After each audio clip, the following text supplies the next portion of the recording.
Blog Talk Radio.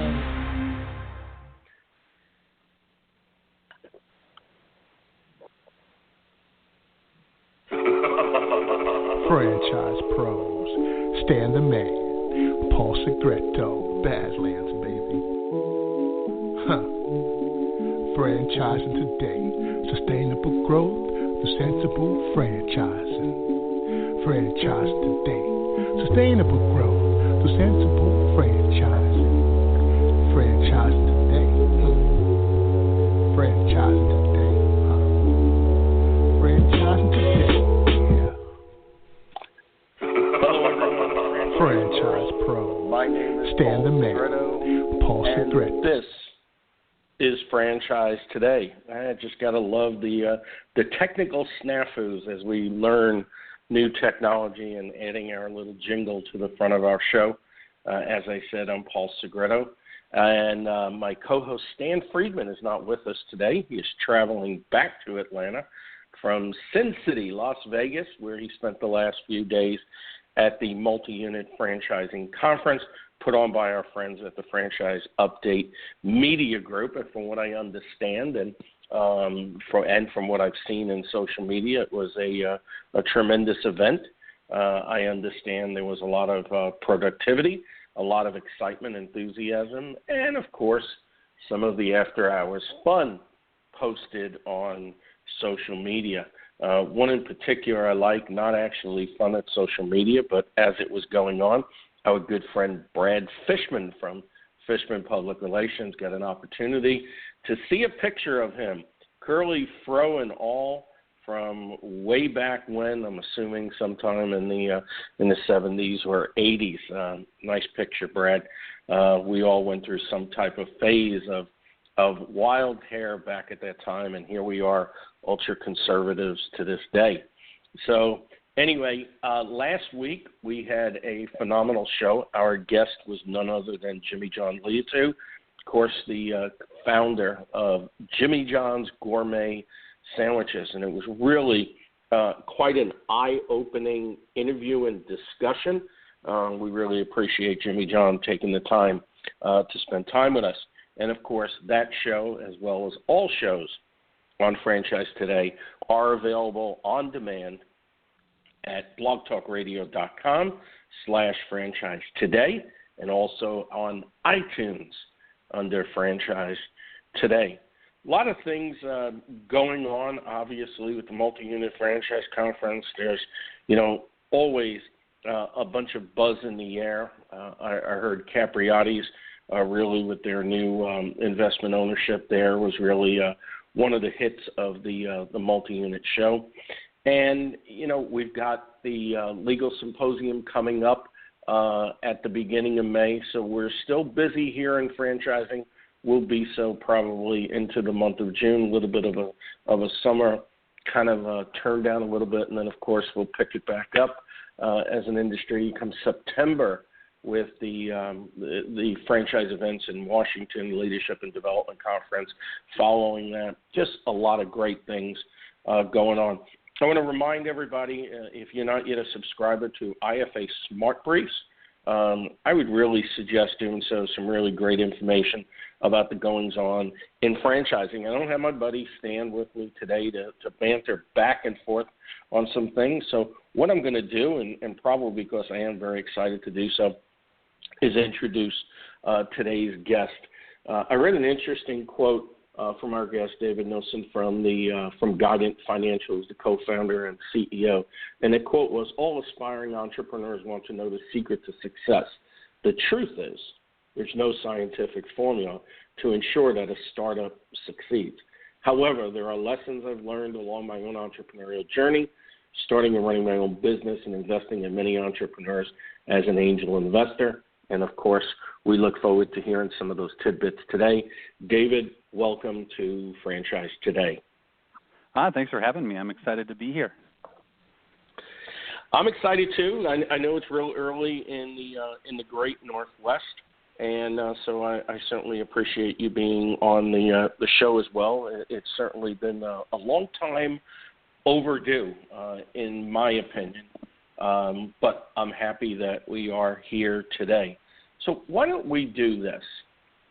Let's take a look back. Let's journey back to as early in life as you'd like to, and give us some type of idea of David Nilssen, the person, and what led you to the point of being interested in, business and in entrepreneurship.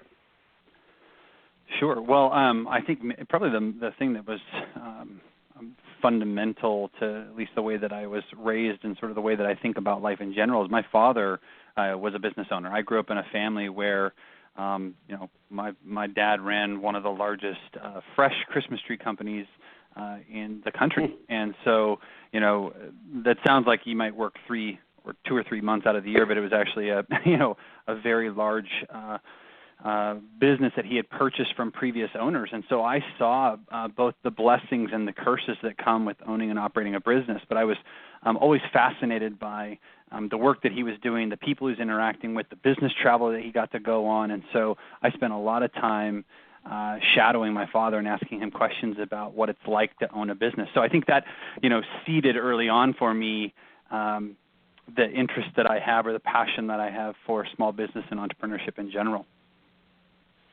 It's interesting. The fresh Christmas tree business. It's interesting. We hear about all these industry segments that nobody really thinks about, and yet they're out there. And so it's always interesting to hear about the different treks and foundations people have. Go on.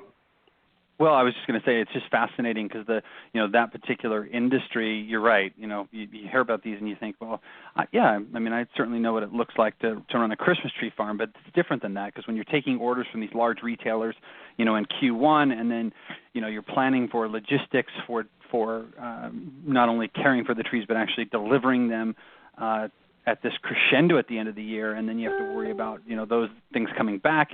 It's a major initiative, and so it was interesting because in our business we're service-based, right? So we're constantly serving our customer in similar ways throughout the entire year, whereas in this particular industry they were working all year for this moment in time, as many people do in the retail or relatable industries. So it's fascinating to go through that process with him, and I think that. Coming out of that, not only did I gain passion for small business, but, when I was coming out of school, it was the mid-'90s. It was the height of the internet boom. The stock market was going like gangbusters, and I learned about investing in the stock market at an early age. And so I fell in love with this, business and also personal finance. Got quite an education because of the passions I developed there, and that led me into real estate in the early 2000s, and that's where I realized that there was a major liquidity crisis for anyone who was trying to operate a new or newly created or acquired business. So that was sort of the inkling there. I started developing real estate in this place called Belfair, which is on the peninsula of Washington State, because they had reactivated the Navy base there due to the War on Terror. And as fast as I could buy up raw land and develop that for manufactured home dealers, I could sell those properties. And I wanted to go further, faster. But capital was tough to come by, and so it was that experience that sort of shifted me into the business that we have today, which is helping entrepreneurs to access capital all over the country for newly created or acquired businesses. Right, and I would say that Guidant Financial Group certainly has done a great job at that. I think you probably helped secure a number with a few zeros after it last year. Tell us about that. Sure. Well, in aggregate, as we started this thing in 2003, we've helped more than 14,000 entrepreneurs in all 50 states, and really from all walks of life, to secure $4 billion for investments or loans into small business and franchise concepts. Last year, we put over $400 million to work. So if you were to compare that, and I know it's not an apples-to-apples comparison, but if you were to compare that to the top 7A SBA lenders in the country, we would have ranked number 5 in terms of the number of transactions, over 2,200 entrepreneurs or franchisees that were funded, and number 7 in terms of overall capital. So really proud of the process that we put in place to make it easier for these newer business owners to find the capital they think that they need to buy or build their businesses. And of course, we're talking about Guidant Financial Group. And most people that think about, small business loans immediately go towards SBA loans. But I know Guidant does a lot more than that. Why don't you give us a little bit of insight into, who Guidant is for and the different services that it might provide? Yeah. Well, when we first launched the business, our primary focus was helping people invest their retirement assets into a small business or franchise through the Rollovers or Business Startups program. So that is what we're best known for, especially within the franchising community, because those transactions are very well matched for investment ranges under $500,000. So a good portion of franchising. But over time, what we found is that the financing industry in general is highly fragmented. And the way that the industry used to deal with financing actually increased fear, elongated time frames. And so what we've done is we sort of pioneered this concept in 2006 of bringing additional financing strategies under one house. And so we are not only doing rollovers or business startups, but we help these franchisees to secure SBA loans, portfolio loans, working capital if they need that, and then if unsecured loans, among other options. So we've tried to make it easy for people to identify, evaluate, and then finally deploy the capital that they need without having to talk to a tremendous amount of service providers at one time. So obviously, as I said, a lot of people think about, small business loans. They don't. The general public doesn't have an understanding, I would think, about 401k rollovers or the different ways that they can access capital. From that standpoint, how do you get that message out to them? Because what always really befuddles me is that people have a dream and immediately they feel like, well, there's no way I could do it, so they stop and look. Yeah, and maybe look in a different direction or maybe just stop looking at it at all. How do they go ahead and educate themselves on this? How do they find out what is actually out there? And, of course, I know they can go directly now to guidantfinancial.com, and a lot of the information is there. But out in the open waters, so to speak, how do we get past that initial it's almost a phobia that if it's not something that's black and white, they look in a different direction. Yeah, well, there was a lot there, so let me try and see if I can peel that back. I mean, the first thing that I would say is that I think the industry has matured significantly since we first entered. When I first started Guidant Financial with my partner, Jeremy Ames, I think, at that time, very few people, even in franchising, really understood the power of that strategy. Well, I liken it to home equity lines of credit. Once a well-known franchise professional shared with me that when she first entered the franchising industry in the early 90s, a lot of people were starting to use their home equity line of credit to purchase a franchise. Mm-hmm. And at the time, people thought, well, you're nuts. Why would you ever use your home for this? And then over the course of a decade, it became one of the primary ways that people were doing it. It just took a while for the market to understand the benefits of utilizing that type of capital. And I think the same thing has happened here. We've certainly done a lot in terms of partnering with the IFA and providing educational material to the internet, for lack of a better term, and partnered with many franchisors and franchise brokers and consulting organizations to really educate the masses on it. So I think we've come a long way, and now, as I see it in terms of transactions where the total capital necessary is under $500,000, Rob's plays an integral part in helping franchisees go into business for themselves. And of course, lending to that influx of information, you and Jeff Levy, another friend of Franchise Today and mine, a coach with the Entrepreneur Source, wrote a book called Making the Jump into Small Business Ownership. I have the second edition. I'm not sure if there's a third edition yet. But it was real interesting, as I read back over this, and I've probably read this book 6 or 7 times because I do think, and it's not just because you're on the show, it is one of the best, most concise books for somebody that is entertaining the jump into small business ownership, whether it be as a mom and pop independent or in franchising or whatever the case might be. And I love the opening dedication to it. And it says, we dedicate this book to those who had the courage to make the jump into small business ownership. Entrepreneurs solve the world's greatest challenges, stimulate the economy, create jobs, and preserve the qualities that have made the United States the greatest country on earth. And, of course, when the book was published, was right in the middle of what I like to call the great financial debacle of 2008 to 2012. So give us an idea of some of the motivation behind this, and also, as our listeners also know, Mr. Jeff Levy, give us some insight into how the two of you cross paths.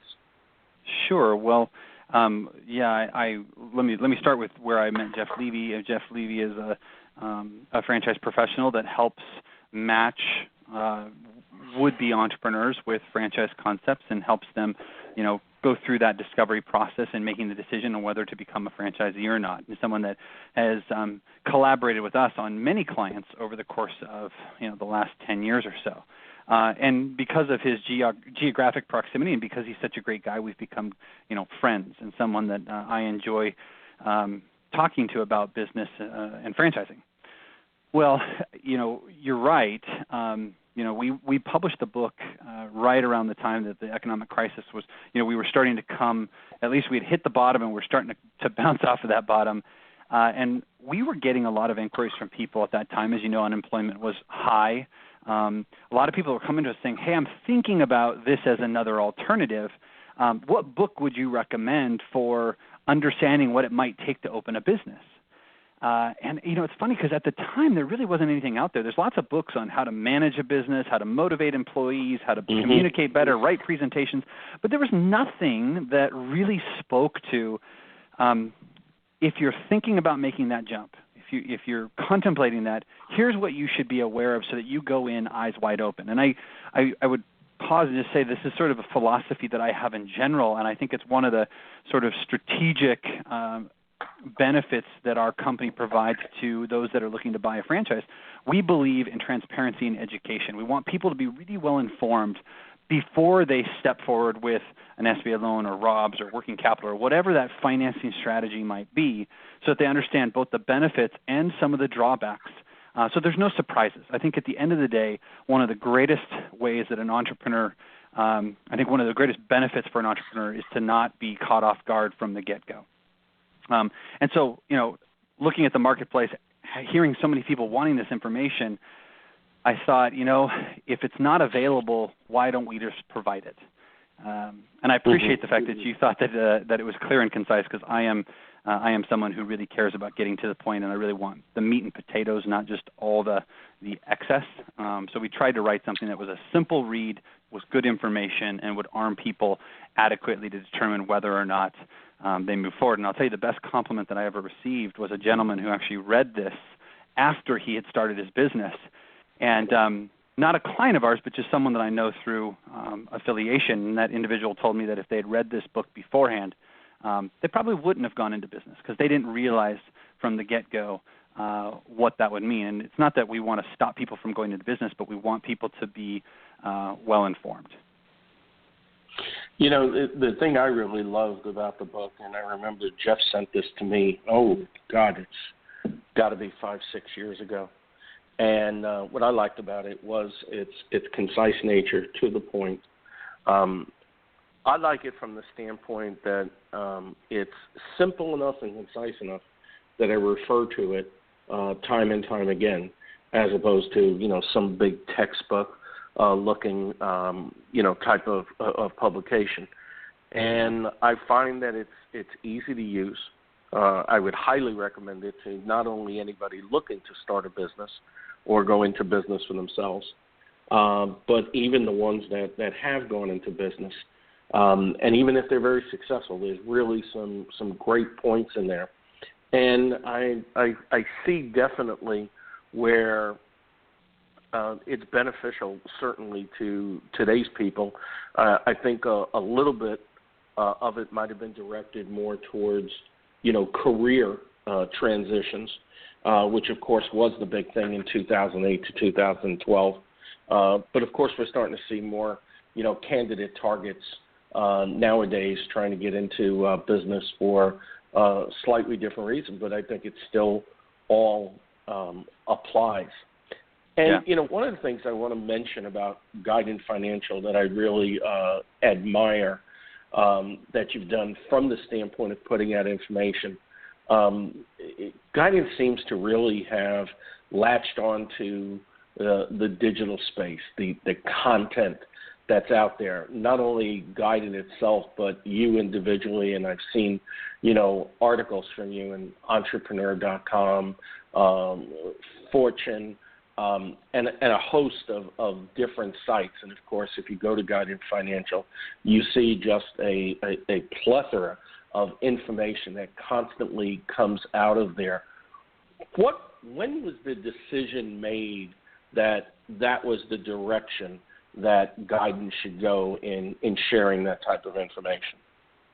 Yeah, well, I mean, I think there's, in terms of how we secure our customers, franchising is a big part of that, right? We partner with franchisors and brokers and consultants to help their candidates find financing. But there is a significant number of people, even outside of franchising, who are thinking about making that jump. They're sitting in a cubicle or in an office, and they've got that itch, and they need to scratch it. And we wanted to make sure that there was good, credible information available to the market. It's sort of, as I shared earlier, as part of our education and transparency being core values of our organization, and wanting to make sure that there's good information, not just information that pushes people to our company, but arms them with the information that they need to make a good decision for them, their families, their businesses. So I think, early on, we decided that we wanted to educate the consumer directly. So the content and information that we started publishing goes back all the way to the day we started the business. In fact, it's funny, partnering with franchising organizations and other groups didn't really come about until 2005. We initially started the business in 2003 and went straight to the consumer, to the business owner, and later developed those channels. One of the things that especially stood out to me when I opened the book for the first time, and I bring this up, not to take away from Guidant, but more to look at this objectively, from the book. What I really liked was, the question, are you an entrepreneur? And then, of course, it went into the general characteristics of an entrepreneur. Because, as we know, for many, many years, being an entrepreneur wasn't always looked at in my opinion, in the right light. A lot of people looked at entrepreneurs almost, down their nose and said, almost like saying they were a renegade. Doing something on their own, a maverick, so to speak. And, of course, Sir Richard Branson probably epitomized that, especially earlier in his career. But, of course, a lot has changed, since then. And entrepreneurship, it's hard to look any place in business nowadays without seeing the word entrepreneur. So with that in mind, I want to ask you a direct question. What does entrepreneurship mean to you? Yeah, great question. Wow. First I will agree with you that I think that the brand identity of the word entrepreneur has shifted over the years. I think of an entrepreneur as someone who is willing to challenge the status quo and uses small business ownership as a catalyst for that. So that's how I would define it. I don't think it's limited to just someone who starts a business from the ground up. I think franchisees can be entrepreneurial. I think people that buy businesses that already exist can be entrepreneurial. I think there are degrees, but again, I guess since you put me on the spot, I would say it's someone that's willing to challenge the status quo through small business ownership, and that's the best way that I can do it. I'm really excited about the work that we do with these people every single day. It's funny, you get to, as you get to do in your work as well, hear about all these unique motivations and these different business opportunities and ideas that people are pursuing and trying to not only create value for their families, but also create unique value in their communities. And it's very cool. So like I said, I think a person can be entrepreneurial whether they own a business or not, and whether they're starting it, buying it, or utilizing an existing business model. Yeah, and sorry, I don't usually like to put my guests on the spot like that, but I know the passion, and I was probably more interested from my own standpoint than maybe for the listening audience, because there's always been this debate, especially, on franchisees, entrepreneurs, and of course, I think you answered it perfectly. I think they can be entrepreneurial, and then of course there's some people that say, oh no, they're not entrepreneurs, they didn't start something. And I said, how could you take a multi-unit operator like Aziz Hashim and say that he's not an entrepreneur? So it's really an interesting paradigm, and I think you answered it spot on, at least from my perspective as well. And entrepreneurship is obviously great. I mean, they're saying that 60% of the population will be entrepreneurial to an extent by the year 2020, which is really an astonishing fact. And it doesn't mean they're investing millions of dollars in a business. It might be freelancing. It might be as a sole practitioner or whatever the case might be. So it definitely is mainstream.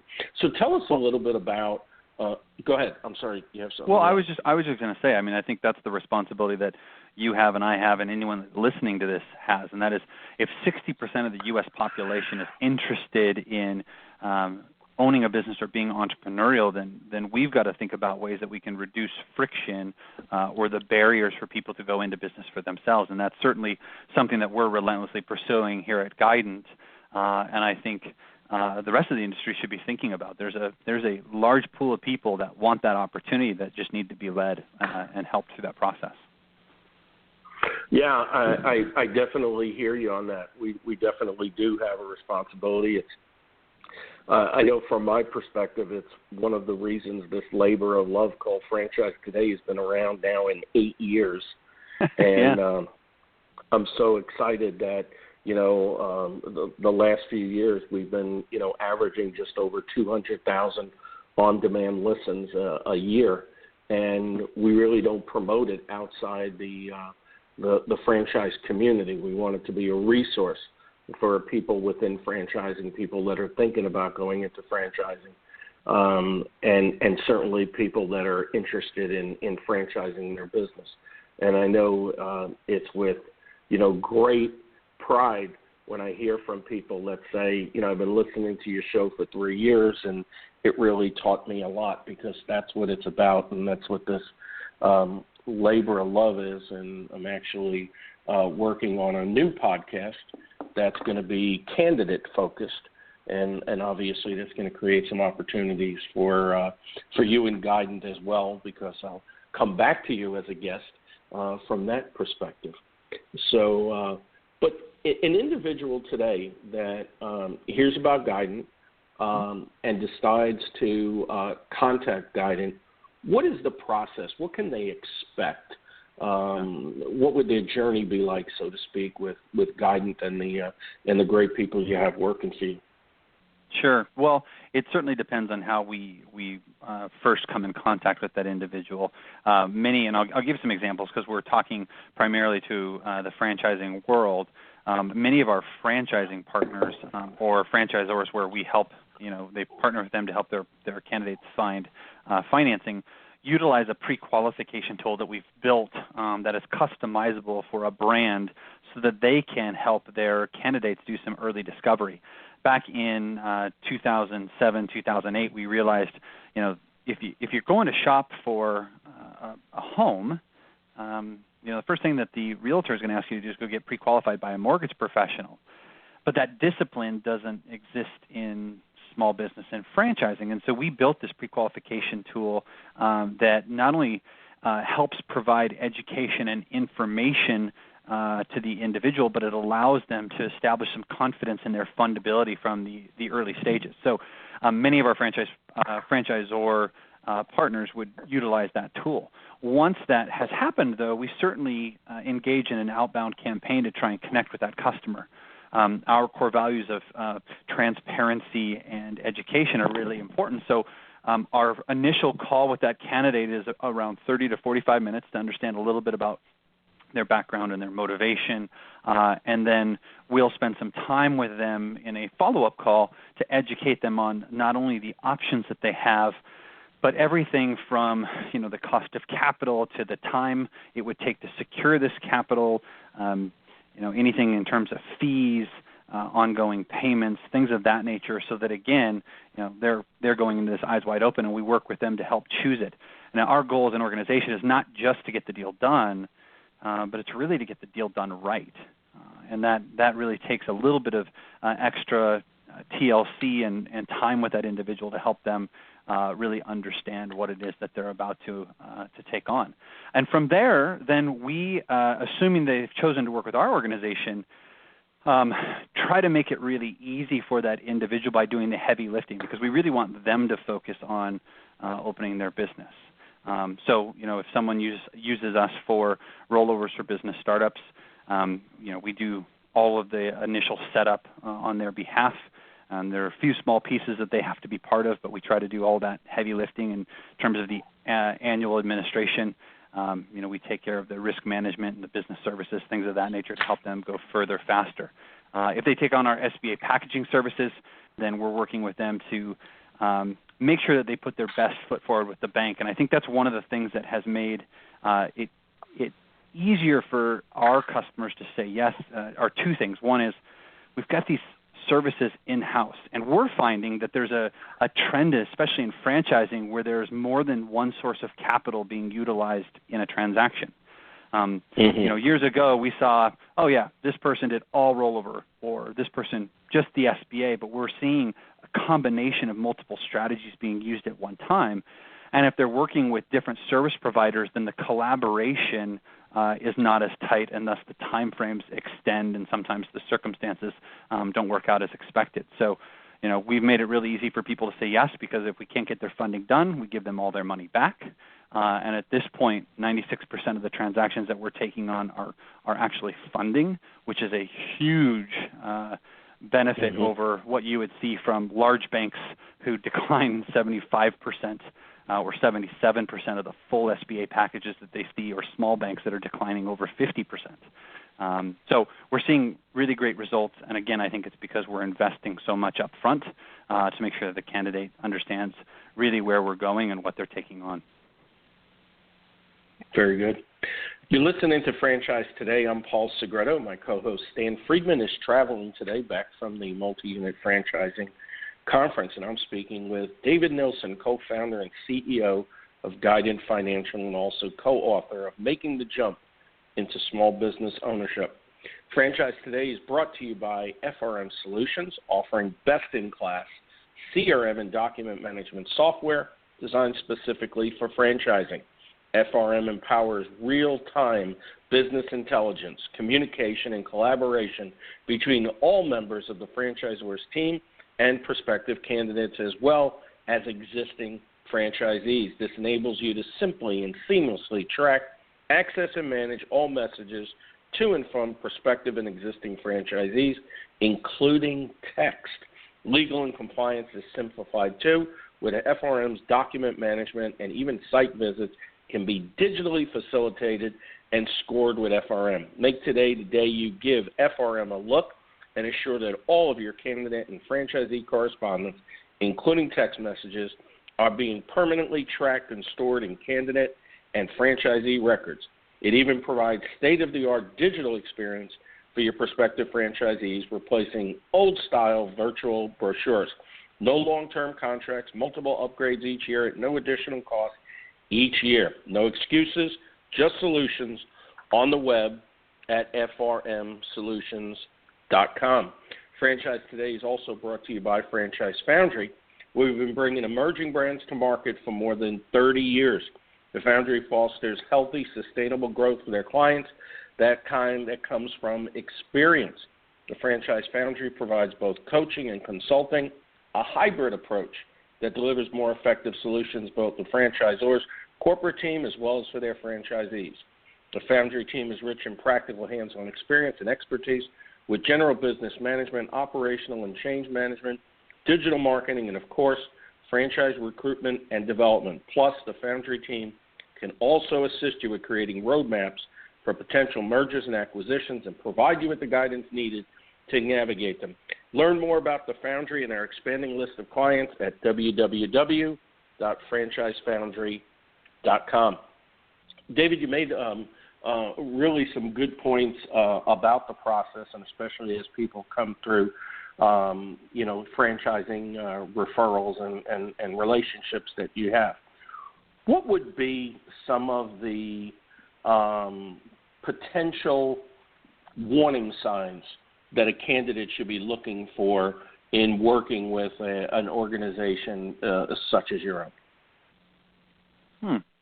Warning signs. So you mean as they're evaluating different, say, financing firms, what are some of the things that they should, what are the things that they should be looking for in terms of engaging with that firm? Yeah, because I know there's a lot of different firms out there. I know I'm confident in all that I've seen.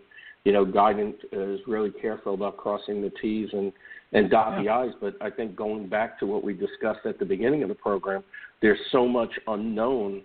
What would be, several of the warning signs that they should look at and immediately turn around and run and hopefully run directly to Guidant Financial? Well, yeah. I mean, I think I would start with sort of what we talked about earlier. Is the financing firm really willing to invest some quality time with the individual before they take their money? I can tell you that from the franchising world's perspective, 90% of the timeline is driven by the candidate's preparedness. So, we believe from our standpoint, it actually helps us and it helps everyone involved in that transaction for that candidate to get a lot of information early in the process. So we spend a lot of time pre-flighting each deal. I think that would be the first thing. Are they willing to spend the proper amount of time? The other thing I would also caution is what I would call blanket statements. As you're well aware, like there are in a transaction where you're finding financing, there's the requirements in terms of providing or proving whether or not the business is a sustainable business, but they're also underwriting the individual themselves.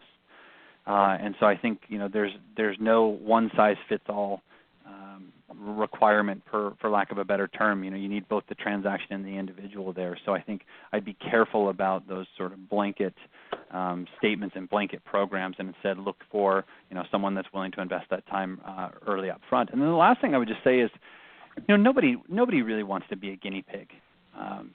We've done 14,000 transactions across all 50 states and all types of investment bands or transactional sizes. I think when you're talking about deploying capital, whether it's your own through something like Rob's or through a bank or through the SBA program, I think you want to work with someone that really understands how to navigate those processes and can do it efficiently and effectively.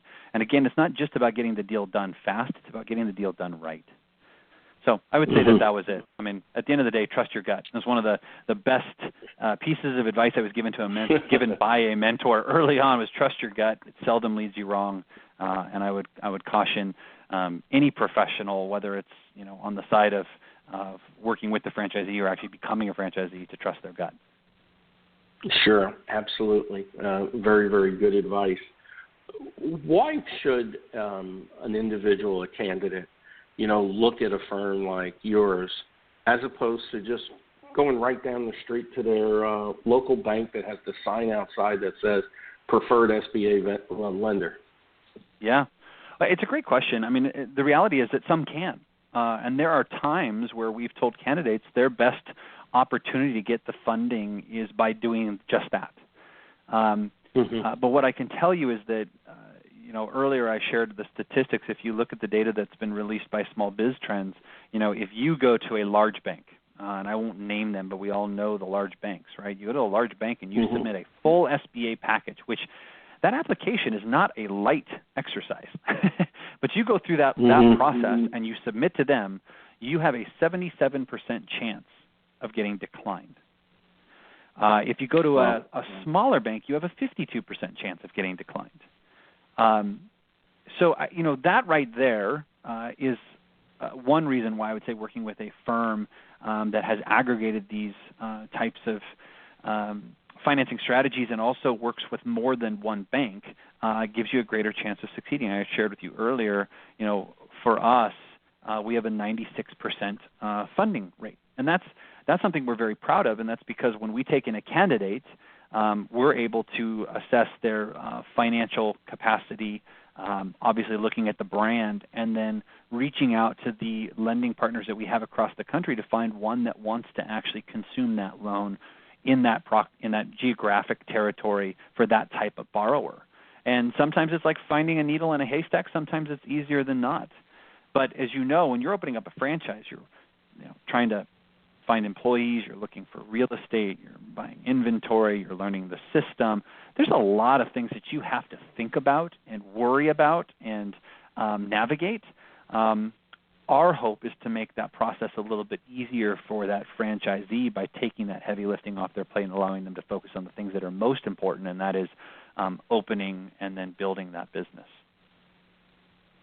So Aziz Hashim, the outgoing chairman, the past chairman of the IFA, and of course a tremendous entrepreneur and one of the principals behind NRD Capital, was on our show last September when we were talking about emerging brands.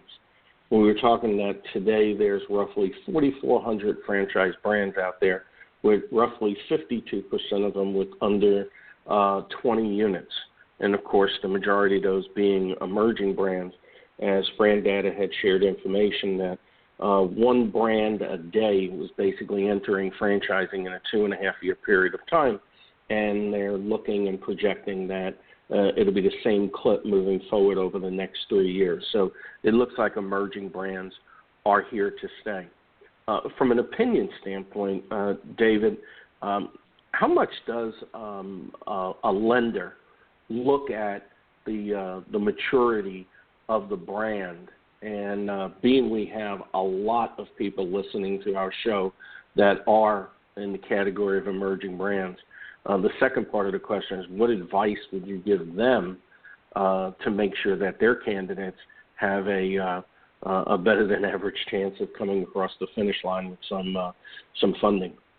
Yeah.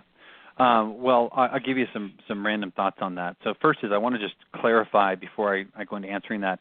My wife became a franchisee of I would call a mid-stage, not emerging but mid-stage brand. And part of the thinking behind that is she wanted a little bit more creative flexibility, wanted to be helpful in determining some of the kind of forward-looking best practices, and thought that there was a better opportunity inside of an emerging or less mature brand than not.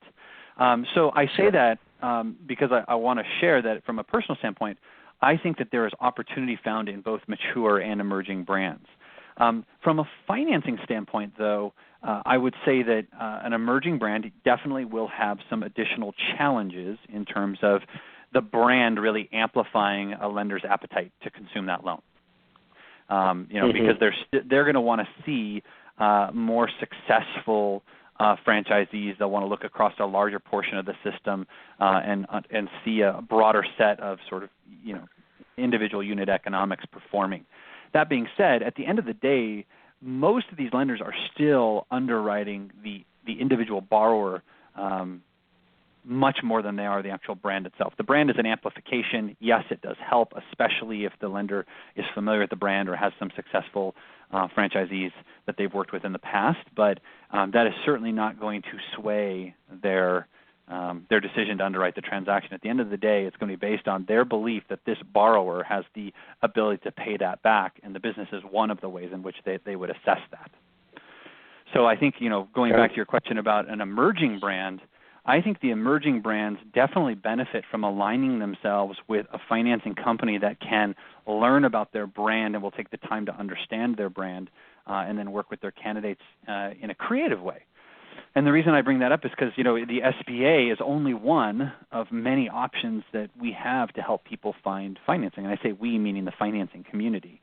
There are lots of people that have retirement assets or portfolios of securities or great credit, but may not have, the physical home as collateral, or they may, have some liquidity challenges and they just need help doing that. So I think at the end of the day, I think an emerging brand benefits from aligning themselves with someone who's willing to learn their brand and gets better over time. The thing I would say that a lot of emerging brands do is they get frustrated by financing, and so what they end up doing is just referring a candidate to 4 or 5 or more sources. That actually creates confusion, and it elongates the time frames. It adds more work to their potential franchisees. So I would say, if I'm an emerging brand, I would narrow my focus, find a financing company that feels like it's aligned from a values perspective, and then really lean into trying to refine that process over time. Very good advice. I know, because we work at Franchise Foundry with exclusively with emerging brands. Yeah. And I often tell the emerging brands, I said, if you're fortunate to get a candidate through the process, and let's say it's SBA, and I said it's no different than somebody starting out and getting a credit card in order to build their credit. Make sure that payment is made every month. The same thing I tell them, make sure that franchisee succeeds. Make sure you're doing everything humanly possible. Of course, they should be doing that, but of course it's very critical for an emerging brand to have any type of blemishes. We certainly don't want to SBA default on franchisee number one. That would probably be a kiss of death right there. Mm-hmm. Yeah, I mean, Let's shift. Yeah. Go ahead. Sorry. It's tough to get them to understand that, and because there's so many out there that tell these emerging brands, we've got your documents ready, you can start selling franchises, and it always amazes me when I come in after the fact, and some of the things I not only hear but I read. They obviously take it seriously, and not just from the lending standpoint, but their entire systems and processes. We could do another 3 shows on that for sure. Well, I made the. Go ahead. I'll make one more comment, and then I think we can transition. The last comment I'll make for an emerging brand is, I talked earlier about investing in a partner, a financing partner that will qualify candidates early. Nobody, the franchisee, the franchisor, wants to be surprised at any point in the transaction. So the earlier they can get clarity on where those obstacles may be or what those options are and can be, I think is to everyone's benefit. So that's the final point. Sure, absolutely. Definitely not. I know you recently wrote an article, I think it was in Fortune magazine, and I love the graphic of the guy with his head in the sand. We certainly don't want people's head in the sand, and I remember writing a similar article way back when, and I said when you put your head in the sand, you're most vulnerable, and your ass is sticking up for all the world to see and take advantage of. So I chuckled when I saw that image. And going back to that period in time, 2008 to 2012, and as we head down the stretch towards the end of the show, just like to get some of your opinion on what happened back then and what have we learned from it that will make us better today moving forward. Yeah, great question. I mean, I think what you're seeing is a slight over-rotation from that period of time. I think back in 2008 we had lending practices that were very loose. We had an economy that was propping up small business success, and as you know, that crumbled. And I think since that recovery, a couple things have happened that are to our benefit, and my hope is now that interest rates are starting to rise slightly, and that real estate values in the stock market have returned to those levels, that we'll see more credit made available. Right now, I do think that there's still a slight over-rotation in terms of lenders' desire for collateral and coverage, but I think that you're seeing more prudent lending practices, and so the lenders are focused more on the viability of the candidate coupled with the type of business that they'll be operating. So, I think the outlook is strong, and I will tell you that as this new administration has taken over, I'm certainly well aware that there's been some controversy around that. But at the end of the day, there are some thoughts and opinions that are being put forward that would be friendly from a tax standpoint, which would bolster small business interest and activity. So, we'll still yet to be seen how that will all play out, but certainly going to be an interesting couple of years ahead of us. Sure, absolutely.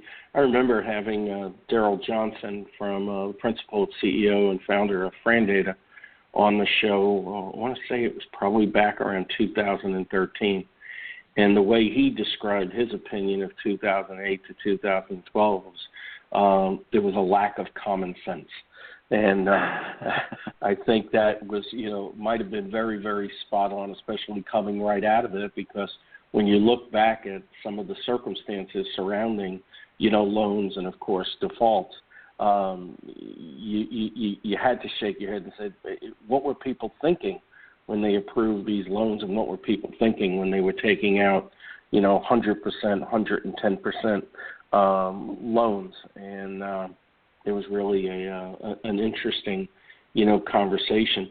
Daryl's an interesting guy, and he's a good friend, someone that I've known for a long time, and I would agree with him that there wasn't a lot of common sense. I say prudent lending practices. No. I don't think common sense is all that common. So we are starting to see a shift, but it is meaning that lenders are scrutinizing these deals more than we had seen, and I think the franchising industry needs to embrace that is the new norm today, and that's why tackling financing early and often is going to be key for success on both sides. Yeah, I agree. What I like seeing from my perspective, working with candidates and franchisors alike, is more and more lenders paying attention to the franchise disclosure document. I remember back when, and this is well before 2008, where a lender would basically look at you with cross eyes when you mentioned, the disclosure document. And like, I don't care about that.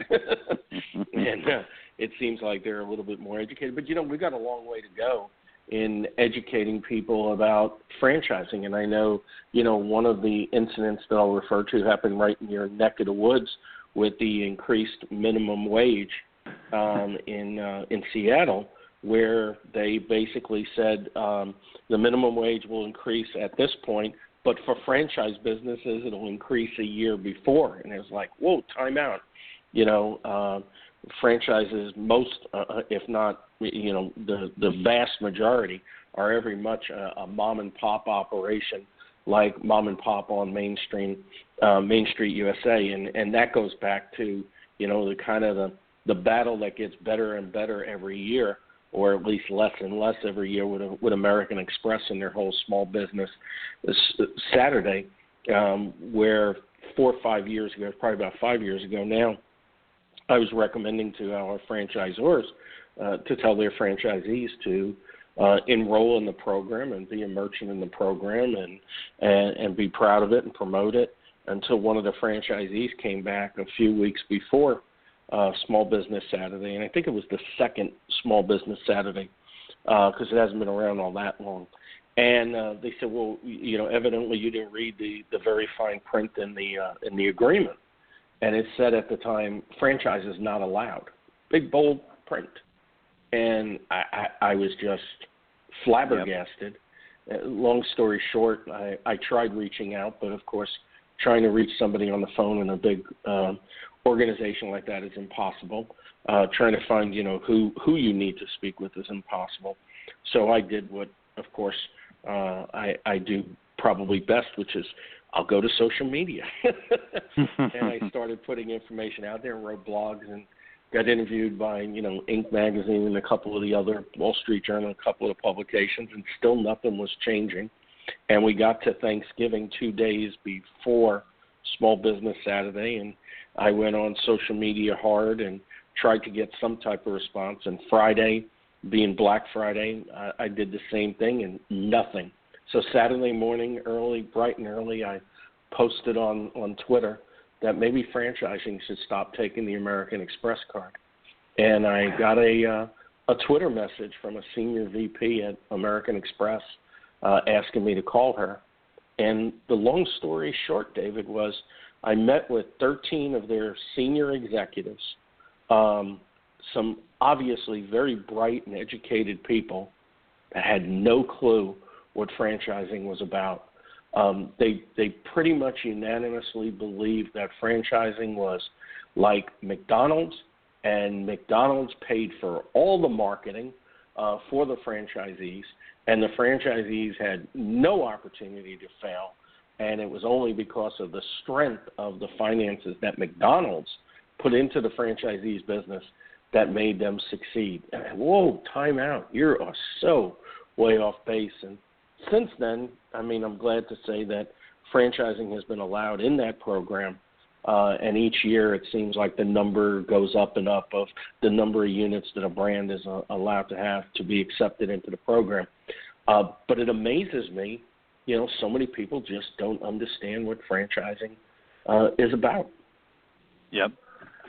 Yeah, it's very true. I think we've got some work to do there. I think too many people are influenced by the top 10 franchising brands and don't recognize that there are, hundreds of thousands of franchisees that struggle just the same as any small business owner. And we've got to continue to build some awareness around that and support them as we're trying to do today. Well, I really appreciate you being my guest today on Franchise Today. Again, Stan really wanted to be on the air with us. I know the last 3 weeks he's been saying how much he looked forward to today's show. Again, I want to congratulate you openly on being a new pop-up, a new father. It's a great thrill, I know. And I love seeing the evolution, so to speak, on Facebook. It's tremendous. Again, thanks for being our guest today on Franchise Today. Yeah, thanks for having me, and look forward to seeing you soon. Before I go, I was remiss. How can people find out more about Guidant Financial and you? How should they contact you? Oh, I appreciate that. It's very simple to find us on the web. Our website is guidantfinancial.com. It's GUIDANT financial.com. Lots of great information available there. And if anyone listening to this podcast would like to have further conversation around how we might be able to support their brand or their pursuit of becoming a franchisee, we'd love to engage in that dialogue. Thanks, David. Thanks again. So there you have it. Guidant Financial, David Nilssen, certainly guiding lights to small business credit, and we appreciate him being on the show today. Until next week, my name is Paul Segreto, wishing you the best, the very best, in this great, great thing we call franchising, and Franchise Today is out. Franchise pros, Stan the man, Paul Segreto, Badlands, baby. Franchising today, sustainable growth, the sensible franchising. Franchise today, sustainable growth, the sensible franchising. Franchise today, franchising today, franchising. When you're part of a military family, you understand sacrifice and support. At American Public University, we honor your dedication by extending our military tuition savings to your extended family. Parents, spouses, legal partners, siblings, and dependents all qualify for APU's preferred military rate of just $250 per credit hour for undergraduate and master's level programs. American Public University. Value for the whole family. Learn more at apu.apus.edu/military.